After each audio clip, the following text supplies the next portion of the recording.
We got a hot Miami pioneer in the building, Mr. Chaos of Grind Mode. Now, Grind Mode, it was three of you guys. Can you tell us when did Grind Mode, the group, begin? It began because all this from three different parts of town. Like, I'm from Richmond Heights, I'm from down south. So that's why when you hear that, can you Southdade Jook? That's why you hear it. A lot of people get it misconstrued though. Like, I always gotta correct that in interviews, every tour we've done, especially out of town, because they don't know what South Dade County is. Like, that's the countryside of Dade County, but that's the dance that started. Like, it started in Coconut Grove in Florida City. So all the kids was out there doing this jook called Southdade Jook. And I saw it like when I used, because I lived in the club. I was in the club every night, God rest the dead, because of Dewberry and stuff like that. I used to help him promote. I was pushing my magazine, and I'm a street head, so I pay attention to things, right? And then I was like, that dance crazy. But originally, they was doing the Southdade Jook to, they used to speed up Trick Bet That. Bet That. That's a lot of people don't know that. Like, that's what they was juking to, like, and then we got a lot of pill poppers down where I'm from. I'm trying to juke I'm in telling my you, head. I'm telling you, That's original. You gotta speed it up, though. That's history that a lot of people don't know. Like, they would speed that up, and they be like, and they be like walking around and when I used to see it, I used to see that, and I used to be like, man, ain't nobody. And we had like about 6 different dances at that time.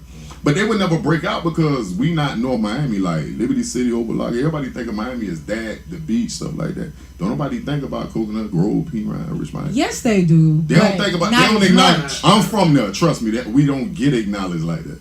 So even with saying it in a song, a lot of people, can you stop that joke? That's what I thought y'all said. That's what, hey, I said that on the, I made the caption for the first post on the page. Right. And I said, can you start that joke? Nah. So, but either way it works. What? Yeah, either way it works. But we used to laugh when people say that in a club, when we used to be doing like 3,000 people in a club. Like, can you Southdade Jook? It's funny though. But anyways, that's the whole situation with that. But then I was solo. And the rest of it was really like 5 or 6 of us when y'all was making the music. We started, like, for real. Originally, a lot of people don't know this. Like, I've been solo, but me, Bird, Briscoe, it was a bunch of us in a whole nother group that we was starting. Like, we had like a super group right before I did the Grind Mode thing. Yeah, it was like 11 of us. It was a bunch of like war type. Bird could tell you this, like. And what was y'all supposed to be doing? That's when I first met Iceberg. He was like the youngest one in the room. We was recording at Studio Center, and he was a killer. Like, shout I was out to like, Bird was like, I was the only one really knew about him in South Dade. I kept talking about him like, yo, it's a young boy up there. He a beast. Like don't nobody know him. He was fresh, but he was hungry. You feel me? Yeah. So it ain't work out. I ended up like still going to all the open mics and stuff like that with Larry Dawg. Respect to Larry Dawg. Shout out to Larry Dawg. Doing that whole movement, and then I was just like killing episode 4. The underground market, and you know that's how Grind Mode started. But then I like got in there and I P Diddy did like, you going to jail too much. You got baby mama issues. You always late to the studio. You smoke too much dope.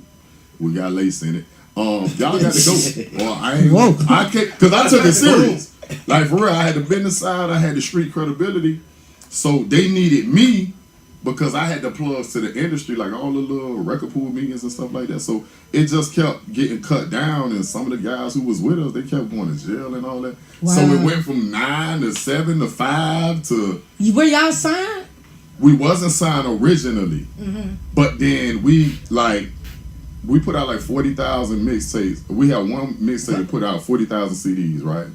And we had a song called I Got That Yeah Yo, I Got That Yeah Yo. And 99 Jams stopped playing around with it, but then when they was like, hold up, they talking about cocaine. We can't play this. We can't play this already. And then Harry Belafonte wouldn't let us clear it because we were talking about drugs.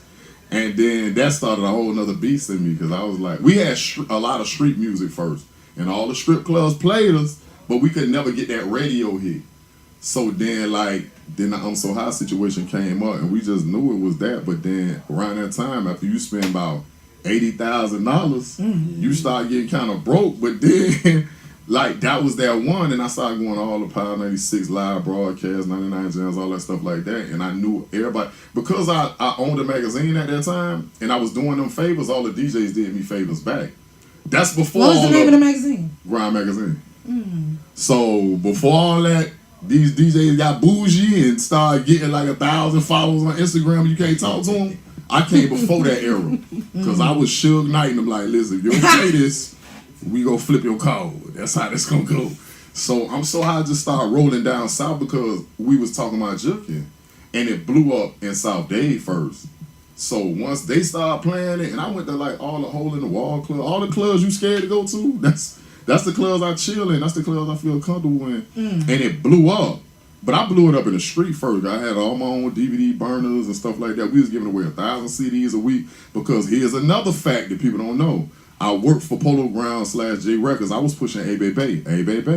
Yeah. So I was a South Florida rep for that. So while I was pushing that song and making it #1, I was sneaking my records to the DJs. Like, okay, A Baby #1 on 106 and Park and all that. So that helped me. So that's how that kind of. I ain't gonna lie, you did a good job of that because I went and bought that CD. I bought Hurricane Chris. Yeah, for real. Now, wait, like, it's interesting that you was talking about how it was a lot of street music. Y'all was really doing a lot of street music and a lot of drug talk. Because I was actually going to ask you about that. To make songs called So High or Ecstasy.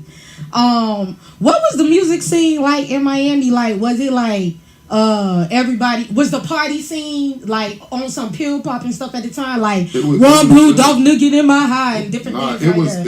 It was real heavy at that time, but I ain't gonna lie. Was Molly coming on the scene at the time? Nah, not yet. It wasn't even born yet. But they're like them double stacks and all that. That was like people have literally threw ecstasy pills on stage.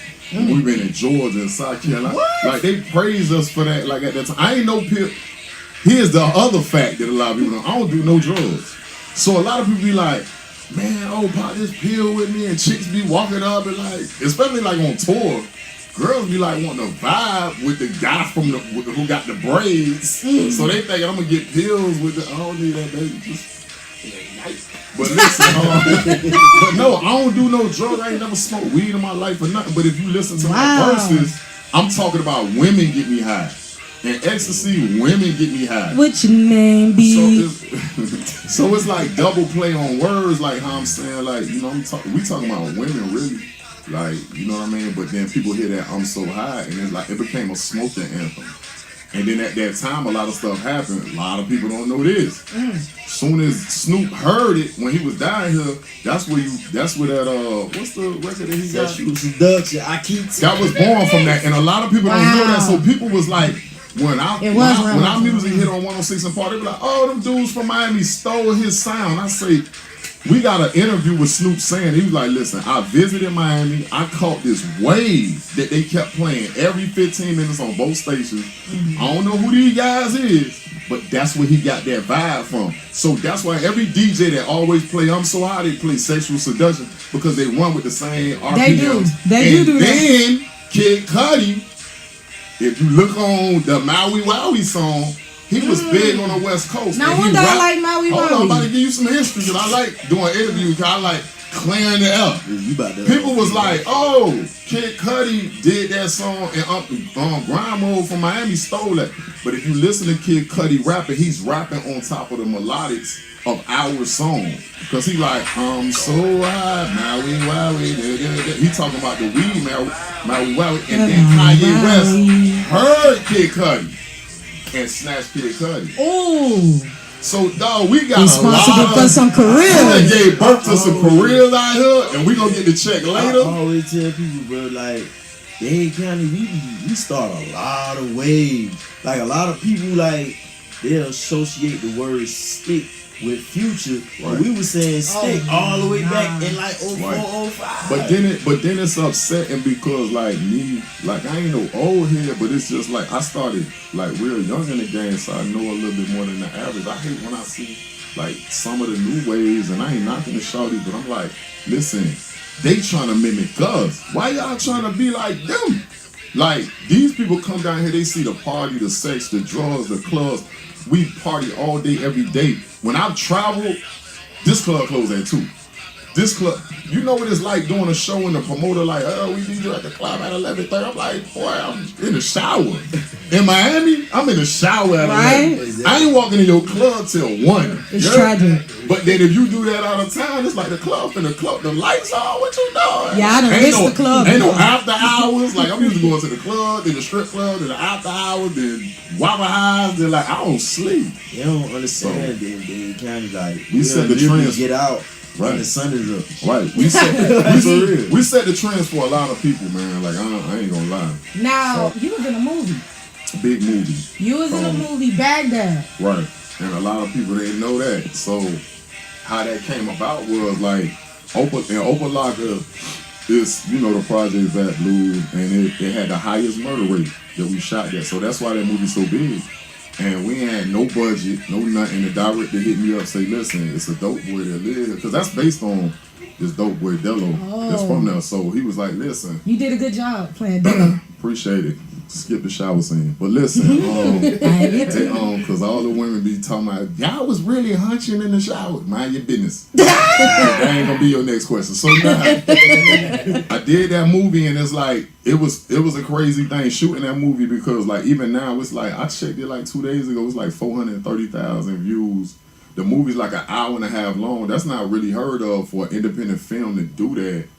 And you know, people got a short attention span. You know what I mean? So I'm honored. I'm like, how in the world this thing got up to 400 something that we don't promote it or nothing? It's like, when I really put that movie out, we shot it. It took a little while to shoot because a couple people like died in the process, and then shooting in that project, this one way out, it's like we were shooting Training Day. Because like I would have to like, I was vibing with the dope boy. Like, it was really realistic. Like, no, it's really real for real. Like some of them actors that's in that movie, like niggas was selling dope in them projects. Like, and they're like I had to tell the director, okay, we can shoot for 2 hours, let them trap for another 2 hours. Like for real, like I really had to do like some street politics, because one of the little trap dudes, like, he ain't put down on me, but he was like, K.R., man, you from the street, bro. Like, y'all got these fake police out here, and niggas coming to buy dope, and they seeing the fake police, and they in the U-turn. Like, for real, a lot of people don't know that. We end up with fake police cars and fake police, like, with vests on. So when the people coming to buy dope from them, they like, hold up, this is right. Messing up the business. And it was a lot of stuff we went through to put that movie out. But had I'm a cameo from Benzino. Yeah, like, and then some scene, I'm gonna tell you, Bird gonna punch me in the face by this. Bird had a scene in it. There's a scene that got cut out because we was trying to keep it at a certain time. There's 2 scenes that got cut out, and I'm mad because there's a scene where I walk up to Bird when the police like trying to tap my phone, and Bird, Bizzle, and Ball Greasy is joking because I got a old Metro, and they like, man, you need to go ahead. And Bizzle like joking, and that happened, and Bizzle got killed. I cried because that scene was the movie was already done, but the coloration on it was wrong, so we couldn't use it. And then the other scene is I'm popping the question to the girl who I was in the shower with, banging her eye. When I'm in the shower, before I pop that question, we shot that in Will the Real One's poetry spot. No acting. Right there on in Miami, and he got killed right after that, and that jump blew me, man. Like so, and then the guy in that death scene that was in that hospital, that meant a lot to me because he was really on dialysis. The guy who was my best friend in the movie, and he died right after that. So he got to see the movie when we showed it at Jackie Gleason or whatever, but then like he had blood issues or whatever because he was diabetic and stuff like that. So that's the down part of it, but it's a lot of blessings that came from it. And a lot of meaning to the movie. Y'all check that out, Baghdad. Right. All right. Now, do you see yourself doing any roles in the future? Yeah. I did City of War with us and me, Mike Smith, Gunplay. You know, I played a role of somebody who was in y'all jail need to for a promote while. these movies. Oh, City of War is known. Y'all ain't up on it, but it's like millions of views. Listen, I was still waiting on that last episode. Nah, but then you know what it is? There's a deal on the table, and then Rick Ross wanted to buy the director out to kind of actually give him a real budget. So that's why we got put on ice. Like my scene just came in a way where it's like me and Gunplay, best friends. We used to sell dope back in the day, but Mike Smith and Young Breed and all them, they out here like robbing and all that. But I'm trying to, my role is as an OG, like I got out of prison, you see me all in the club with the suits on. I'm like, listen, man, y'all ain't got to do that. And they trying to get me back in the street and gunplay out here killing everybody every day. So that's crazy because people be seeing me. They be like, yo, you the one from City? Well, they don't even know that I'm in grind mode because it's like I cut my hair off. And they be like, yo, I love What that. happened to the braids? Why you cut the braids? This time? Like my 5-year-old, he 5 now. Shout out to Jeremiah, my son. And like I just wanted to do something different for him before he was born. I got four boys, so it's like with him, I just was like, let me do something different. And me and him twinning it right now. So I cut the braids off. You know, I can grow my hair back, but I wanted to do something different for him. So when he was born, that was my thing for him. You know what I mean? So, that's nice. Okay, so are you actively pursuing music at the time? I am actually. I've done so writing from anybody to Trina to whoever you can think of. I'm doing like me and Bird and Gunplay. We got a record with Trina. It dropped like 3 years ago, but it was supposed to be like Ross and Trick, but it was something crazy going on at that time. I'm on a hook. If you ever watch that video, we got like 4 million views or whatever. So it's a lot of writing going on. And I got some surprises coming up, but I ain't gonna talk about it right now. I ain't gonna let the cat out of the bag. Y'all just gotta bring me back for that one. Okay, now you have something beaming. What's that? Beaming Impact. What's Beaming Being Impact is a company I started for my son because if you see this shirt that I'm wearing, Autism Lives Matter. My son has autism, so it's like it's real complicated. Like, and I ain't really talk about it too much, but now it's just like I vouch for it. I designed the shirts. I put the whole company in his name or whatever. I know he ain't number 5, but it's like he's delayed on speech, and in the black community we don't know a lot about autism, but I'm like doing a lot of like outreach and I'm an activist for it because it's like it mean a lot to me because us as fathers, we run from regular kids, but then like. My son's in a disability school, and it's like he's smart, but he's just like he like Rain Man. He repeat a lot of stuff. It's certain things you put like he's stuck on patterns. So if you put red Legos right here, you better leave that boy Legos alone. Stuck on patterns. If you come back and you move him over here, like everything about him is just different. There's nothing wrong with him. He's just different. So I mean, I go hard for that autism movement. That's my little thing with him. So being Impact, when you see them shirts and stuff like that, and a lot of people buy them shirts because I made them kind of urban, so like a lot of the black fathers like go hard on it because like I said, these black fathers run from regular kids, so when they feel like their child got a disability that you have no control over, they hit it faster, like they embarrassed or I ain't embarrassed, boy. Strong brother, hard. Like, y'all gotta be like this brother right here. So that's my heart, man. Top 5 Miami acts of all time. Acts? Miami acts, that mean rapper, singer, DJ, like they just maybe they put Miami on in a huge way, but Miami acts, they took off. I don't even know, man, but 5. I'm still in the old school world. Like I'm a Trick Daddy man forever, period. Like that's my big brother. I know I'm being biased, but like I come back from when Trick got out of prison. So Trick, I'ma still say JT Money. Oh, okay. Starting off right. Mike Smith is the heat that y'all ain't gonna get right now. Okay, Mike Smith, number 3. I'ma say Bird because he the most consistent. Like he got a lot of history, and I ain't saying that because he here. I'm just saying like y'all just seen me post something about Bird last week and 3 weeks ago. He the most consistent, and he done showed business wise as an entrepreneur. I love that about him. Yep.